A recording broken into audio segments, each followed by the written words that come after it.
Hi sa mga Nostronatics worldwide. Today is another day and I'm very happy to announce you na meron akong isa sa pinaka-original client ko before. Nagtagpo siguro kami, that was 2017-18. Hindi ko na maalala ang exact year and exact date na nagkita kami. Pero na-surprise ako ngayon. Sobrang saya ko. Kasi siya ang nagsabi sa akin na lahat ng na nabasa ng baraha is nangyari. example of that, which is, Yung nakita mo sa akin na travel line and nung dinala ko yung wife ko, nakita mo rin sa kanya yung travel line. na And magta-travel kayo together. yes, magta-travel kami together and then nangyari siya. And yung warning ko sa kapatid mo before, Na ma-hospital yung brother ko, which is yes. okay. Sobrang nakaka-amaze. Alam mo, ang pasasalamat ko talaga, kaya hindi ako nagsasawang tumulong. Kasi ang success nila ay success ko. Isa sa pinakamasarap na pakiramdam, yung babalikan ka ng mga taong natulungan mo. At alam mo yon, hindi mababayaran yung salitang salamat. Kahit anong amount yun, hindi talaga. Kasi yun yung nagbibigay sa akin ng lakas na loob para madami pa akong matulungan. So, ready ka na? Yes. So, this time, let's gonna try to check kung ano pang ipapakita sa'yo ng mga baraha. Okay. Pag lumabas ang Ace of Heart, uwi kayo dito. Pag hindi, stay there.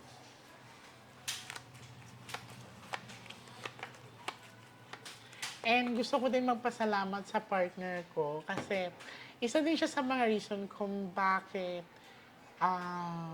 naging positive ang mga pangyayari sa buhay ko ngayon. Isa din siya sa mga reason kung bakit nagiging mas malakas pa ako ngayon at malinaw ang mga nakikita ko.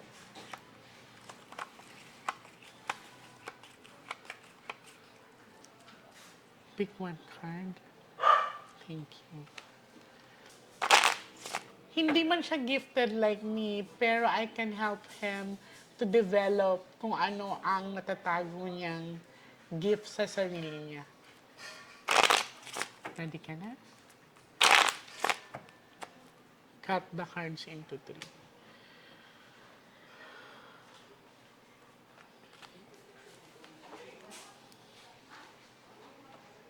Kuha ka ngayon ng 7 cards of total, lagay mo dito. Isipin mo that was basta 2017-18, lahat ng bahay na nilipatan ko andon siya. Tapos bigla na lang nawala siya, hindi na siya nakabalik. Yung pala nasa UK na sila ng partner niya. So ikaw to, flower. Don't worry about the flower. Kasi ang flower represents bloom, ha? Worried ka. Sobrang worried ka together with your partner. Andito ka sa point na feeling mo hindi kayo nag-grow.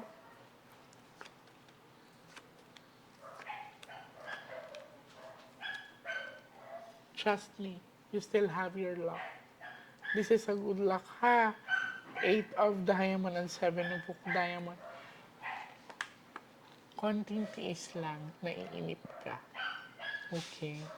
Struggling kami talaga. Yeah, I see it. I really see it na medyo struggle kayo. Pero, there is a good news coming. Bibigyan lang kita ng mga 2 months to 3 months. There is a big changes na mangyayari.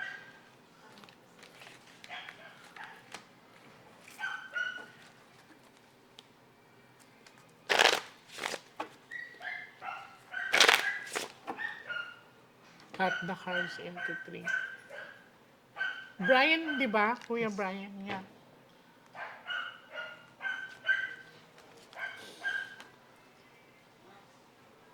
Kuha ka ng 9 cards of total.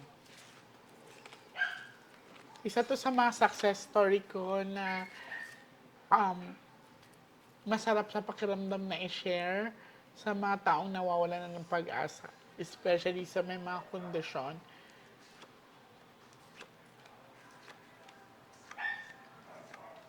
Magkasama pa rin kayo together. Oh.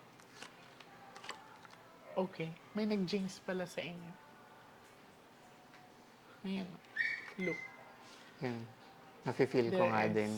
That's the reason why kung bakit ang pag-usad niyo ay sobrang na-stagnant kayo. Okay? Especially siguro nung nalaman na wala kayo dito sa Pilipinas. Titignan ko kung sino may gawa. Ha? Nakita mo yung bad luck card. May nag-jinx sa inyo. Cut the cards into 3. Siguro hindi makapaniwala na makaalis ka. So now, kumuha ka ngayon ng last 12 cards of total. So, ang pagiging struggle nyo ngayon, that's not really normal.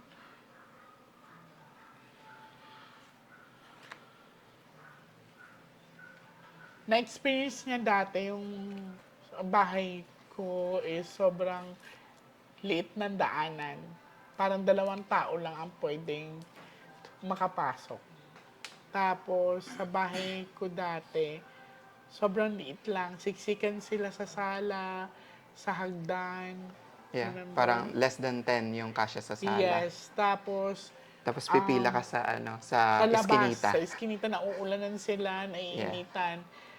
That was really a hard time for me kasi iniisip ko, hindi sila nakakapasok lahat sa bahay ko kasi sobrang liit lang. And then yun nga, sinabi ko na kailangan ko makalipat na maayos. That was the first time na nangarap ako na pag meron akong malilipatan, gusto ko komportable ang mga client ko. Tapos may point pa na sa kama lang nagre-reading. Yes, sa kama lang. Sobra. Tapos ang kama ko, sobrang liit lang din. Maliit lang Na yung pagitan ng pinto sa sobra. kama. Yes. So, naalala ko yun. See, God is good. Saan niya ako niligay ngayon? Yeah.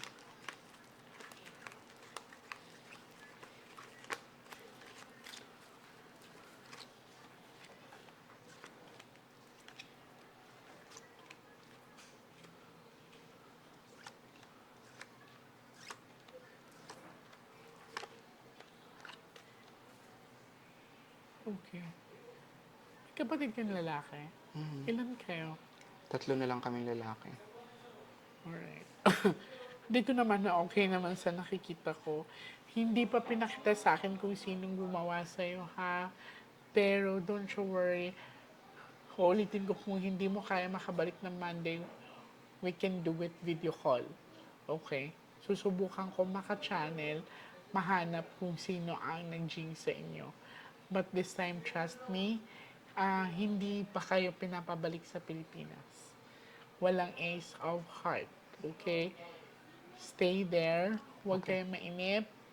Huwag kayong magplano ng bumalik. Okay. Change that. Yes. Are you planning to do that? No, wala akong plan bumalik. Okay, very good. Don't do that. Kasi nandoon pa ang swerte niyo. Alright? Okay. So, sa mga makakapanood nito, bawat sa sitwasyon sa buhay natin, hindi naman tayo laging andoon. May pagbabago at kailangan lang natin ng lakas ng loob para i-embrace ang pagbabagong darating sa buhay natin. Huwag po tayong mawala ng pag-asa. Madami sa atin na feeling nila pag andun sila sa sitwasyon nila, hindi nila kaya. Isang tawag lang sa kanya, God is listening to us. Magtiwala lang kayo sa kanya. Okay? Thank you so much, Kuya Brian. I Thank hope you. to see you soon. Yes. And hindi kita pababayaan, ha? Okay. Let's connect to each other. Okay. Thank you so much. Thank you. God bless you. Thank you po. Thank you. Thank you.